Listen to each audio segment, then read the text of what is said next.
శుక్లాంబరధరం విష్ణుం శశివర్ణం చతుర్భుజం ప్రసన్నవదనం ధ్యాయేత్ సర్వవిఘ్నోపశాంతయే అగజానపద్మార్కం గజాననమహార్నిశం అనేకదంతం భక్తానాం ఏకదంతముపాస్మహే. ఓం గం గణపతయే నమః. ఓం శ్రీమాత్రే నమః. ఓం శ్రీ గురుభ్యం నమః. నేను మీ వాడ్రేవ్ ఆదినారాయణరావు శర్మ. మనం జూన్ నెల 1వ తారీఖు నుంచి 7th వరకు కూడా చెప్పుకోబోతున్నామండి. దానికంటే ముందర ఏంటంటే, నా వీడియోలు మీకు నచ్చాయని అనుకుంటున్నాను అనుకోండి. నచ్చితే మీరు లైక్ చేయండి, షేర్ చేయండి, అలాగే సబ్స్క్రైబ్ చేయండి, నన్ను ఆశీర్వదించండి. కుంభరాశి వారికి రాహువే రాశిలో ఉండడం వల్ల అద్భుతమైన ఫలితాలు ఏమి ఉండవండి. కొద్దో గొప్ప గురుదృష్టి వల్ల కొద్దిగా మీరు కష్టపడతారు. కష్టపడ్డందుకు ఫలితాలు మీరు పొందుతూ ఉంటారు. అంతేకాకుండా 12 వాడు శని మీకు 2వ భావంలో ఉండడం వల్ల దూర ప్రాంత ప్రయాణాలు చేస్తారు. ఫారిన్ కంట్రీస్ కూడా వెళ్తారు. అంతేకాదండి, డబ్బులు రావాల్సిన డబ్బులు సకాలంలో రావు. కుటుంబంలో మనస్పర్ధలు, కుటుంబంలో సఖ్యత లేకపోవడము, కుటుంబం నుంచి దూరం అవ్వడము జరగడానికి అవకాశం కొంతమందికి ఉన్నాయి. అంతేకాకుండా మీరు దగ్గర ప్రాంత ప్రయాణాలు చేయడానికి అవకాశాలు ఎక్కువ ఉన్నాయండి. షార్ట్ జర్నీస్ చేసేస్తూ ఉంటారు. అలాగే మీ చెల్లెళ్ళని కలుస్తుంటారు, తమ్ముళ్ళు కానీ. అలాగే ఆభరణాలు, వాహనము, సౌఖ్యం కలగడానికి అవకాశం ఉంది. ఏమైనా రవి బుధుల కాంబినేషన్ 4th భావం ఎడ్యుకేషన్ బాగా ఉంటుందండి. అలాగే రైతులు కూడా మంచి పంటలో లాభాలు రావడము, లేకపోతే ధన ప్రాప్తి కలగడానికి అవకాశం ఉంది. సంగీతంలో ఉన్న వాళ్ళకి మంచి బ్యూటిఫుల్గా బాగా సంగీతం వాయించుకుంటూ వాళ్ళ పనిలో వాళ్ళ కార్యక్రమాలు వాళ్ళు ఉంటారు. బ్రహ్మాండంగా సక్సెస్ఫుల్గా ఉంటారు రవి బుధుల వల్ల. అలాగే ఫైనాన్స్ రంగం సంబంధించిన విద్య వస్తుంది. అలాగే వాహన యోగం కలుగుతుందండి. గురుడు పంచమస్థానంలో ఉన్నాడు. అది గ్రేట్ ఎసెట్. ఏంటంటే, మీ వలన మీ పుత్రులకి బాగా జరుగుతుంటాయి, మంచి జరుగుతుంది. వాడు ఎటువంటి కేసుల్లో ఉన్నా, లేకపోతే ఎటువంటి ప్రాబ్లమ్స్లో ఉన్నా, లేకపోతే పెళ్లి కాలేదన్నా ఉంటుంది, ప్రాబ్లమ్స్ ఉంటాయి కదా, వాళ్ళకి మంచి జరుగుతూ ఉంటుంది. నిజంగా ప్రాబ్లమ్స్ లేకపోయినా వాళ్ళకి మంచి జరుగుతూ ఉంటుంది. అలాగే సాహిత్య రంగంలో రచయితలుగా పేరు ప్రఖ్యాతులు తెచ్చుకుంటారు మీరు. ఇంకా చెప్పండి పంచమస్థానం బాగుంది కాబట్టి పదవులు, పొలిటికల్ రంగంలో అంటే పదవులు వస్తాయి. మంత్రసిద్ధి, అలాగే వేళపడే భోజనము, చాలా కార్యక్రమాలు బాగున్నాయండి. నిజంగా గురుడు ప్రభావం నిండుగా చాలా అద్భుతంగా ఉంది. అలాగే కుజుడు కూడా ధైర్యాన్ని ఇస్తున్నాడు మీకు. చంద్రమంగళ యోగంలో ఉండడం వల్ల భూములు కానీ వెహికల్స్ కానీ కొనుక్కోవడానికి అవకాశాలు ఎక్కువ. అలాగే 7వ స్థానంలో కేతు అంత అద్భుతమైన ఫలితాలు మాత్రం ఇవ్వడండి. భార్యాభర్తల విషయంలో చిన్న మనస్పర్ధలు కలిగిస్తుంటాడు, దూరం చేస్తూ ఉంటాడు.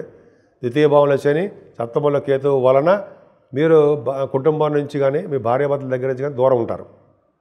కొన్ని సందర్భాల్లో దూరంగా ఉంటారు, తర్వాత మళ్ళీ కలుస్తారు అనుకోండి. అదే భయపడాల్సిన అవసరం లేదు. కానీ ఆరోగ్యం పట్ల శ్రద్ధ వహించండి.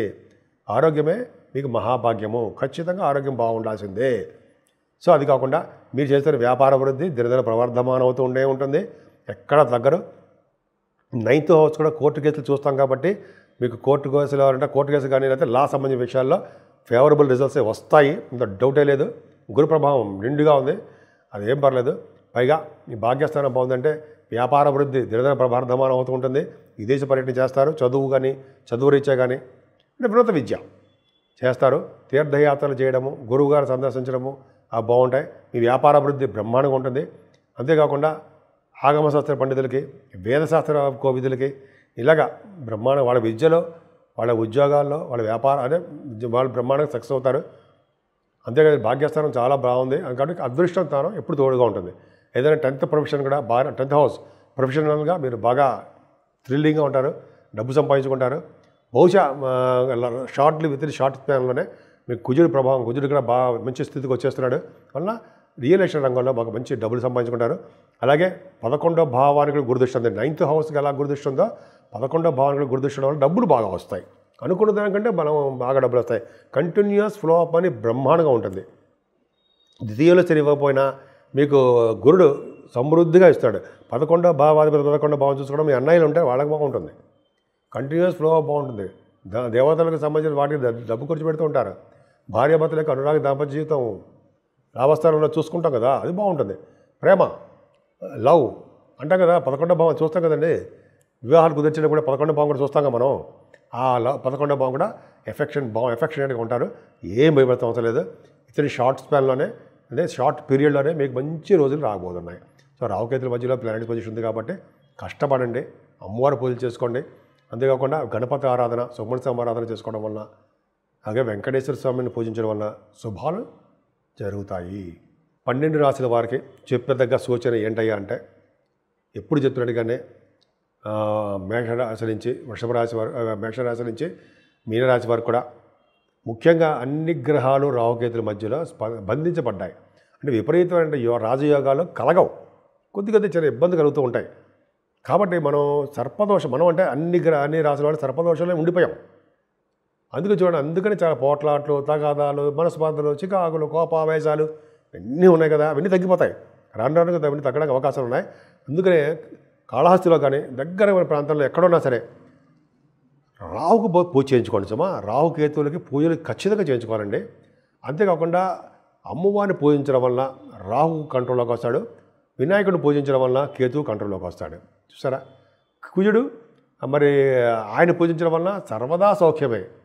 సుబ్రహ్మణ్య స్వామిని పూజించడం వల్ల కుజుడు కూడా మంచి బలవంతుడైపోతాడు. కాబట్టి ఇవన్నీ చాలా సర్వసాధారణంగా మనం మీ దేవుడు, ఏ దేవుడు మీకు ఇష్టం ఉంటే ఆ దేవుడిని పూజించడం మంచిదండి. దత్తాత్రేయ స్వామి వారు కానీ, దక్షిణామూర్తి గారు కానీ, శివుడు కానీ మీకు చాలామంది ఇష్టం కదండి పూజలు చేసుకోవడం. సరస్వతి అమ్మవారు అండి, మర్చిపోతుంటాం మనం. సరస్వతి అమ్మవారి పూజలు చేసుకుంటే ఆవిడ నాలుక మీద నాట్యం చేస్తూ ఉండమని, బ్రహ్మదేవుడిని ముఖ మీద వర్చస్సు పెంచమని మనం కోరుకుంటూ ఉండాలట. అందుకని అమ్మవారిని పూజ చేసుకుంటే నాలుక మీద నాట్యం చేస్తుంది ఆవిడే. అంటే నాట్యం చేయడం అంటే మన పలికే పలుకులు అద్భుతంగా ఉంటాయన్నమాట. అందుకనే సరస్వతి అమ్మవారిని ఎప్పుడూ ఎట్టి పరిస్థితుల్లో మర్చిపోకూడదు, మనం పూజ చేసుకోవాల్సిందే. అంటే విద్యార్థులే కాదండి, మంచి అందరికీ ఉపయోగపడుతుంది అదనమాట. సో అన్ని రాశుల వాళ్ళకి సర్వశుభాలు, సర్వసౌఖ్యాలు కలగాలని, అన్ని సందర్భాల్లో కూడా మీరు సంపూర్ణ ఆరోగ్యవంతులుగా ఉండాలని, ముఖ్యంగా అది కావాల్సిందే ఆరోగ్యం. అలాగే భార్యాభర్తల అనురాగం, ఈ రెండు ఉండాలని చెప్పి ఉంటాయని నేను మనస్ఫూర్తిగా కోరుకుంటున్నాను. 12 రాశుల వారికి చెప్పదగ్గ సూచన ఏంటయ్యా అంటే, ఎప్పుడు చెప్తున్నట్టుగానే మేషరాశి నుంచి వృషభ రాశి వారు, మేషరాశి నుంచి మీనరాశి వారు కూడా ముఖ్యంగా అన్ని గ్రహాలు రాహుకేతుల మధ్యలో బంధించబడ్డాయి. అంటే విపరీతమైన రాజయోగాలు కలగవు, కొద్ది కొద్ది చిన్న ఇబ్బంది కలుగుతూ ఉంటాయి. కాబట్టి మనం మనం అంటే అన్ని రాశుల వాళ్ళు సర్పదోషంలో ఉండిపోయాం. అందుకని చాలా పోట్లాట్లు, తగాదాలు, మనస్పార్థలు, చికాకులు, కోపావేశాలు ఇవన్నీ ఉన్నాయి కదా, అవన్నీ తగ్గిపోతాయి. రాను కదా అవన్నీ తగ్గడానికి అవకాశాలు ఉన్నాయి. అందుకనే కాళహస్తిలో కానీ దగ్గర ప్రాంతంలో ఎక్కడున్నా సరే రాహుకు పూజ చేయించుకోండి సుమా. రాహుకేతువులకి పూజలు ఖచ్చితంగా చేయించుకోవాలండి. అంతేకాకుండా అమ్మవారిని పూజించడం వల్ల రాహు కంట్రోల్లోకి వస్తాడు, వినాయకుడిని పూజించడం వల్ల కేతువు కంట్రోల్లోకి వస్తాడు. చూసారా, కుజుడు మరి ఆయన పూజించడం వల్ల సర్వదా సౌఖ్యమే. సుబ్రహ్మణ్య స్వామిని పూజించడం వల్ల కుజుడు కూడా మంచి బలవంతుడైపోతాడు. కాబట్టి ఇవన్నీ చాలా సర్వసాధారణంగా మనం మీ దేవుడు, ఏ దేవుడు మీకు ఇష్టం ఉంటే ఆ దేవుడిని పూజించడం మంచిదండి. దత్తాత్రేయ స్వామి వారు కానీ, దక్షిణామూర్తి గారు కానీ, శివుడు కానీ మీకు చాలామంది ఇష్టం కదండి పూజలు చేసుకోవడం. సరస్వతి అమ్మవారు అండి, మర్చిపోతుంటాం మనం. సరస్వతి అమ్మవారి పూజలు చేసుకుంటే ఆవిడ నాలుక మీద నాట్యం చేస్తూ ఉండమని, బ్రహ్మదేవుడిని ముఖ మీద వర్చస్సు పెంచమని మనం కోరుకుంటూ ఉండాలట. అందుకని అమ్మవారిని పూజ చేసుకుంటే నాలుక మీద నాట్యం చేస్తుంది ఆవిడే. అంటే నాట్యం చేయడం అంటే మన పలికే పలుకులు అద్భుతంగా ఉంటాయన్నమాట. అందుకనే సరస్వతి అమ్మవారిని ఎప్పుడూ ఎట్టి పరిస్థితుల్లో మర్చిపోకూడదు, మనం పూజ చేసుకోవాల్సిందే. అంటే విద్యార్థులే కాదండి, మంచి అందరికీ ఉపయోగపడుతుంది అదనమాట. సో అన్ని రాశుల వాళ్ళకి సర్వశుభాలు, సర్వసౌఖ్యాలు కలగాలని, అన్ని సందర్భాల్లో కూడా మీరు సంపూర్ణ ఆరోగ్యవంతులుగా ఉండాలని, ముఖ్యంగా అది కావాల్సిందే ఆరోగ్యం. అలాగే భార్యాభర్తల అనురాగం, ఈ రెండు ఉండాలని చెప్పి ఉంటాయని నేను మనస్ఫూర్తిగా కోరుకుంటున్నాను.